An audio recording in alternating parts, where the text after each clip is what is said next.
Hey everybody, I'm Hugh Brownstone for Three Blind Men and an Elephant, and today we're going to compare the Sony a7R II, Sony FS5, and Sony a6300. How can I do that? Well, it turns out it's pretty easy. I was at the global press event last week when the 6300 and the G Master lens series were announced. But at the same time, I just happen to have an a7R II and FS5 here in the Batcave on long-term eval. So I guess the first question is it any surprise that depending upon your perspective and needs, the 6300 might be the best camera? Or that at other times it's the a7R II? And at other times it's the Sony FS5? Yeah, of course not. Imagine three cameras on a turntable and then walking around them in 120 degree step functions. Or if you're lazy, how about this? We'll turn the turntable for you. At one point you see the a6300 on the left, the a7R II in the middle, and the FS5 on the right, which would make the a7R II not too much, not too little, the Goldilocks solution.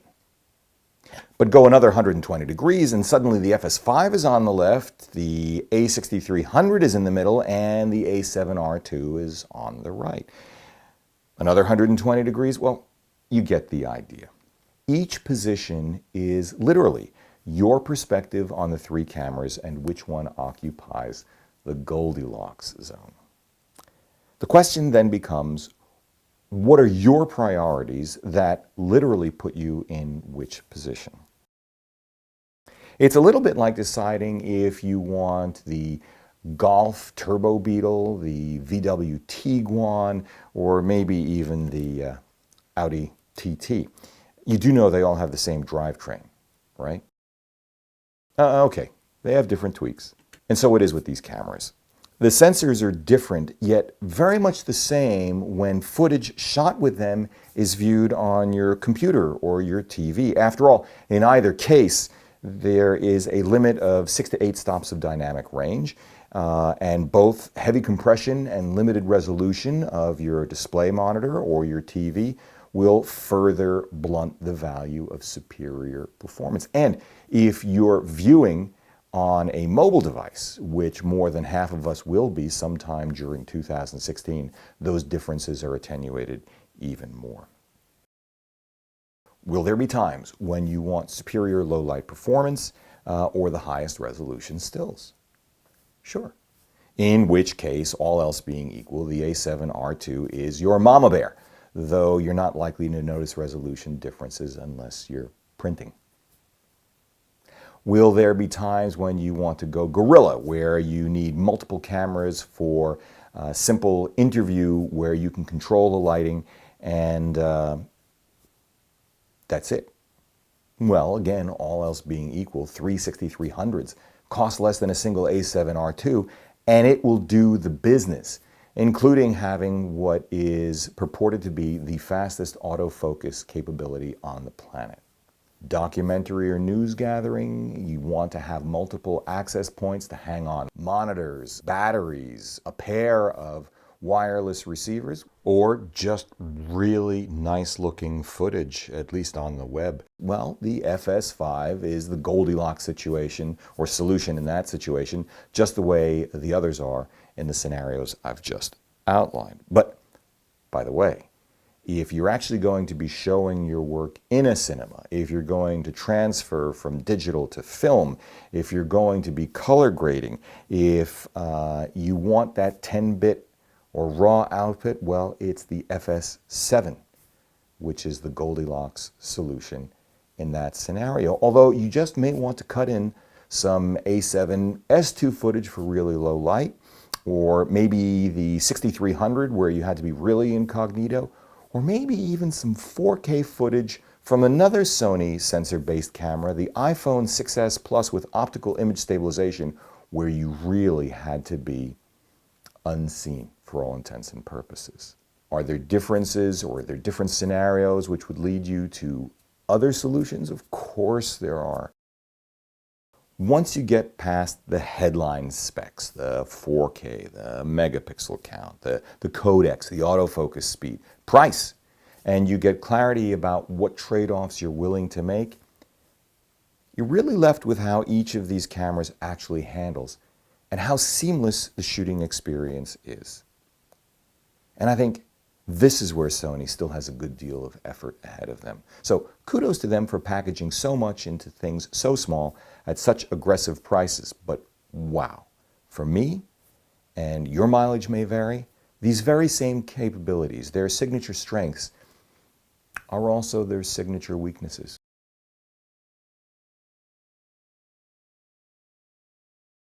When I set up, I really only want to manipulate a few things once I start shooting. Aperture, shutter speed, ISO, focus, zoom, frame rate, neutral density, and grip angle. That's about it. Yeah, we got to do audio, but that's handled separately, and that's kind of once and done. Everything else, I just want it in an iPhone app. In fact, I'd like aperture, focus, and zoom on the lens. And then I'd like grip angle, shutter, frame rate, on-off on the body. And again, everything else I want on a screen, not on the camera, on an iPhone. I want the physical switches that are left over to have a natural sweep. You know, I love this camera. This is kind of what I've got. And if I want to move focus points, it's the same thing with the Sony a7R II. It's a little bit bigger, but if I want to sweep down this way, I hit the viewfinder. If I want to go here, I really have to move fingers around. And if I want to go down here, I've got to move fingers around even more. If I didn't have to do that, if it just fell to where my fingers were, that would be a seamless experience. And of course, the irony is that this 15-year-old Canon 1D, the original 1D, if you look at it, it kind of does the business. And if I really need other buttons, and I'm actually going to pull my face away from the viewfinder, well, I have this whole left side to work with. I'm not suggesting that Sony has to make a camera look like this. In fact, their larger SLR lines probably do have this. In fact, they do have this kind of melted look. I'm not agitating for that. I'm just saying that to have a really seamless experience, that's what you need. Let's talk about the 80-20 rule, stretched and applied thrice. In the end, depending on your point of view, any one of these cameras is an extraordinary device at an amazing price point in today's market. I'm amazed at how they complement each other and spread the wealth across all three cameras.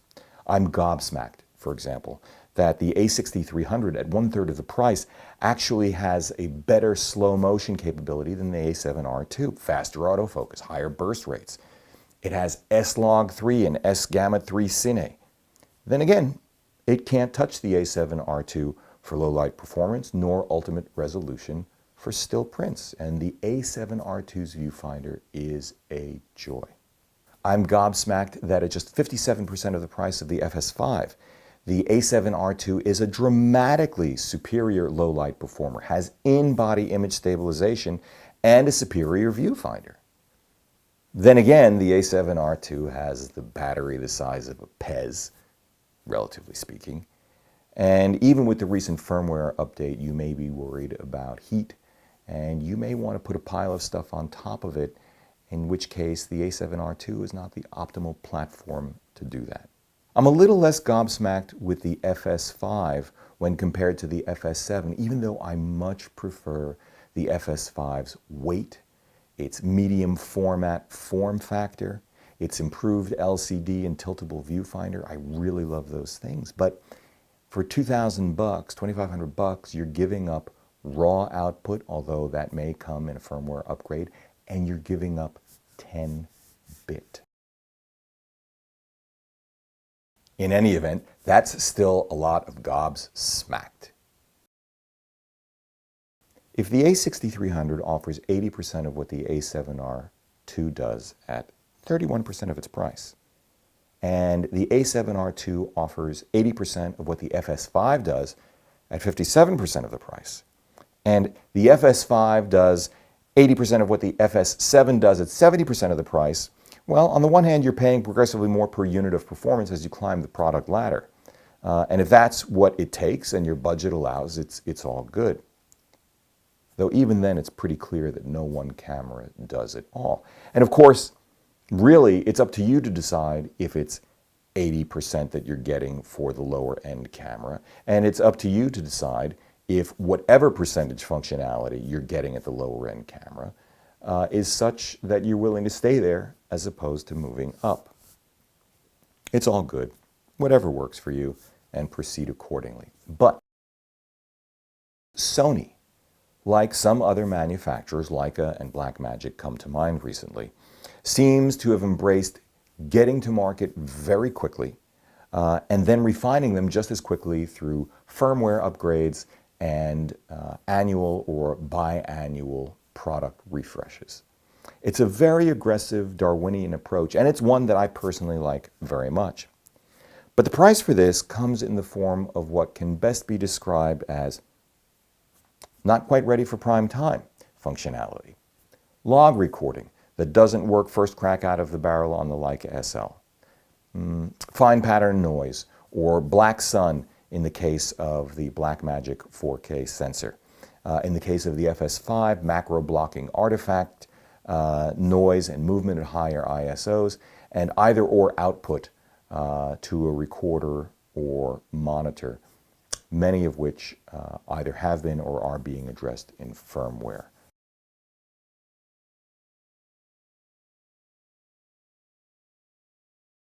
The primary reason I've had the a7R II and FS5 in hand for so long is because I was trying to understand them in their entirety. Simply, I wanted to figure out which one I'd buy next.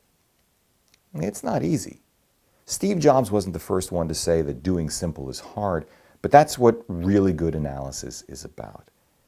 It's what the Indian parable of three blind men and an elephant is about. It's what I try to make these videos about, with a dash of humor and entertainment when I can get away with it. It's even why I named my little production company what I did. I think curiosity is a beautiful thing. Let me reduce, after all this time, with these three cameras, and more time coming up with the 6300 at the end of the month, the essence of the differences among each. The a6300 is about price. The a7R II is about that sensor. And the FS5 is about having a platform upon which you can hang many other things. My next camera purchase? Probably the 6300.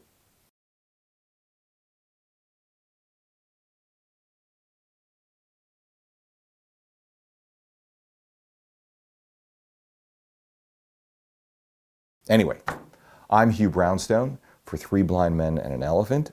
See you next time. And oh yeah, if you like this, please remember to subscribe.